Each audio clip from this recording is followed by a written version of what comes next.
Siku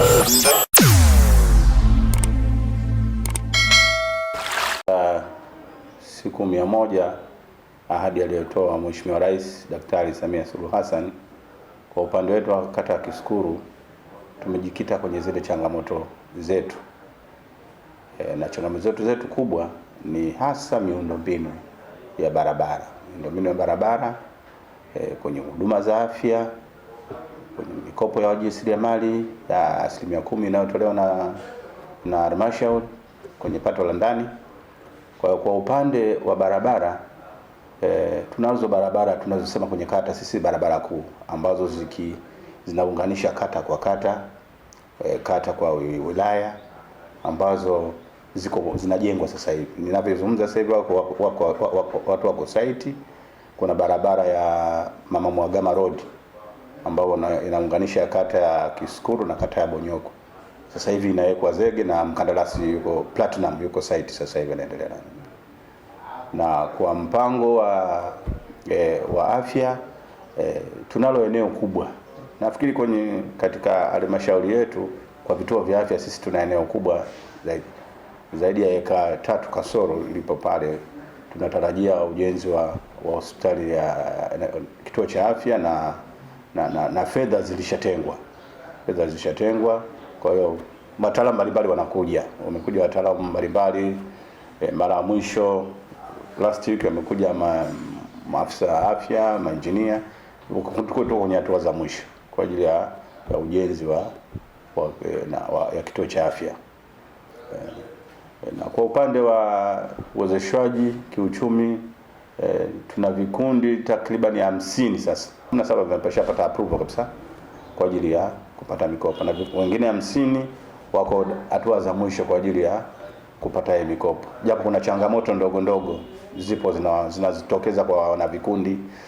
Mwana kikundi utakutana na mkopo, benki ana mkopo, labda BRAC ana mkopo ASA. Unajua mifumo inatumia NIDA. Kwa hiyo akiwa na mikopo mingi kule pia anasuasua, basi wanawashauri wana kikundi, mwana kikundi umuondoe, mwekeni mwingine, sababu huyu ana dosari. Kwa hiyo itakosesha sifa ya kukopesheka. Lakini tunamshukuru Mheshimiwa Rais, jambo hili lilisimama, lakini kwa jitihada zake akasema tutafute mpango mzuri, turudi kwa utaratibu mzuri ambao sasa tutatoa mikopo kwa utaratibu mzuri tofauti na zamani. Hiyo tunamshukuru sana Mheshimiwa Rais. Kwa hiyo na sisi tuko kwenye mchakato. Hata jana tulikuwa na wajasiriamali wale ambao hawalajeshi mikopo chechefu, ile vikundi chechefu ambavyo vilivyokopa awali. Kwa hiyo jana tulikaa nao, tulita vikundi kama 44, lakini walikuja vikundi 16. Tulizungumza nao tukawaambia utaratibu rahisi pia wa kurejesha. Kwa hiyo unajua shida, changamoto niliyoibaini kwamba wanarudishwa kwa kutumia control number. Control number ikitaka rejesho 200,000, ukisema mimi nina shilingi 100,000 haikubali. Lakini kumbe wakienda kulipia ndani ya benki hata kwa kidogo inakubali. Wakashukuru sana kwa sababu basi kwa mtindo huo mtendaji, basi hii haina shida. Ilikuwa inatufika kwamba mnajikusanya hamfiki ile kiasi ambacho control number ukilipa kitakubali. Lakini kumbe kama tunaweza tukaingia benki, hiyo hatuna shida, tutaendelea kulipa kidogo. Cha kwanza wanaandikishwa ni wengi, ingawa tuna shule moja.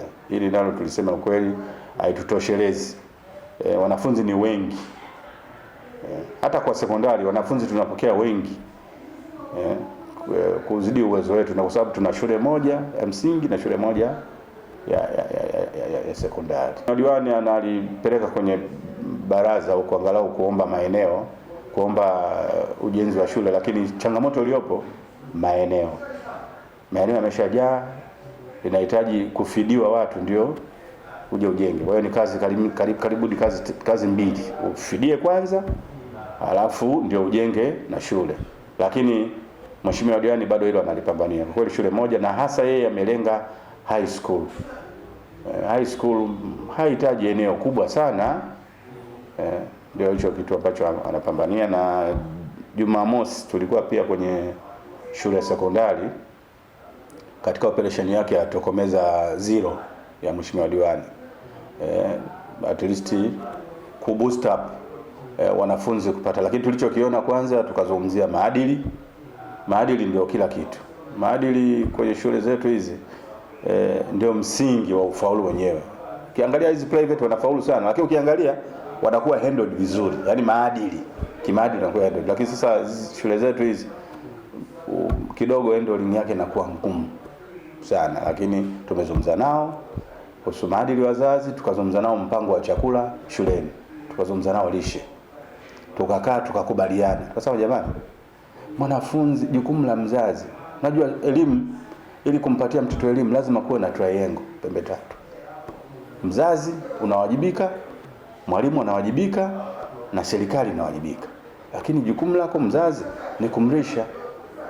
Unapompa hela ile mtoto shilingi 1000 ya chakula shuleni, si ndio? Yule anaidivert, anaenda kutumia vitu vingine. Sisi tulishabaini watoto wanacheza mpaka mchezo wa kupeana. Unaona? Kwa sababu mnampa ile aende kuweka kwa chakula kile kwenda sisi. Unaona? Kwa hiyo walimu wanalaumiwa mtoto apewe chakula na rudi kanyamonyea na njaa, kumbe mtoto anaifanyia kitu kingine. Wengine wanaficha mpaka na simu wananunua bando.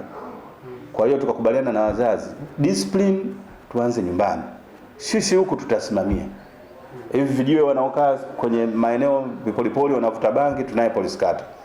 Na tukakubaliana na wazazi, ukimwona mtoto wako tumemweka kidogo stakishari, usilalamiki, tunamfunza ajifunze.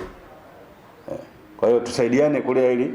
Kwa hiyo katika operation hiyo pia Mheshimiwa Diwani alisema kwa wiki ya kwanza atachangia chakula shuleni, kuwapa wazazi ile amsha ile morali ya kunani. Kwa hiyo tukakubaliana na kabisa wazazi na mpango huo kuwapa chakula watoto shuleni. Ingawa ulikuwepo ukao unasuasua. Wazazi wakawa na sintofahamu, watoto wetu washibi, sijui labda wengine ape, kumbe ni kutokana na hii mtoto unampa hela mkononi anaenda kufanya kitu kingine. Au baada ya kununua chakula ananunua embe, mabungo, kitu ambacho kinamuongezea njaa zaidi. Kwa hiyo tukamwambia wazazi, mwenye uwezo zaidi anaweza akatoa kwa mwezi. Anajitolea laki kwa mwezi, moja kwa moja kwa mwalimu. Kwa hiyo huyu mtoto lazima ataenda kula. Kwa sababu yeye nyumbani hapewi, imeshaenda moja kwa moja kwenye shule. Kwa hiyo wewe lazima atakula pale shuleni na atachukua chakula ambacho tunaamini kina ubora, kwa sababu kinaangaliwa kuliko wanaokula barabara. Kwa hiyo kwenye elimu tumejikita namna hiyo, na sasa hivi pia kuna mradi pale shuleni unaendelea. Tulipokea mapato ya ndani kutoka kwa mkurugenzi milioni 53 kwa ajili ya ukarabati wa maabara ya kemia, biolojia na fizikia. Kwa mpango wa miti huwa mara nyingi tunategemea kutoka idara yetu ya kwa mkurugenzi, idara ya misitu ambao wanatupatiaga miti tunapanda. Lakini sisi kwa leo hiyo programu hatuna, tutaitumia Jumamosi ya mwisho wa mwezi ya usafi ambao sisi tutajumuisha na kupanda na miti. Tukaona katikati ya wiki inaweza kumwitikio sio mkubwa sana, lakini tutamwezi sisi kwa Jumamosi ya mwisho wa mwezi ambao huwa kawaida inakuwaga ndio siku ya usafi. Nafikiri imekuwa kitaifa sasa hivi. Imekuwa kitaifa. Kutoka ya sisi Mheshimiwa Magufuli. Sisi tutatumia hiyo kupanda miti kwenye maeneo yetu ya bonde. Kuna daraja ya Banyenza hapa, kuna maeneo ya kando ya mti tutapanda, shuleni tutaenda kupanda. Sisi kama kata ya Kisukuru hatuna zahanati kwa sasa wala kituo cha afya. Ziko za private. Ndogo tu hizi. Tena ni ndogo sana. Sio kubwa. Kwa kweli huduma ya afya ni changamoto, lakini kama nilivyoeleza awali, tuna eneo kubwa kwa ajili ya ujenzi wa kituo cha afya na fedha zilishatengwa, bilioni 5 zilishatengwa kwa ajili ya ujenzi na michakato inaenda. Unajua swala la ujenzi, mambo ya serikali yana michakato yake. Hiyo ndio mkombozi mkubwa, tunategemea ujenzi wa kituo cha afya. Eneo liko mtaa wa Luanga pale. Liko mtaa wa Luanga, na ndio mpango mkubwa ambao Mheshimiwa Diwani ameusimamia sana ili tuhakikishe walau mwaka huu basi ujenzi tunaona umeanza.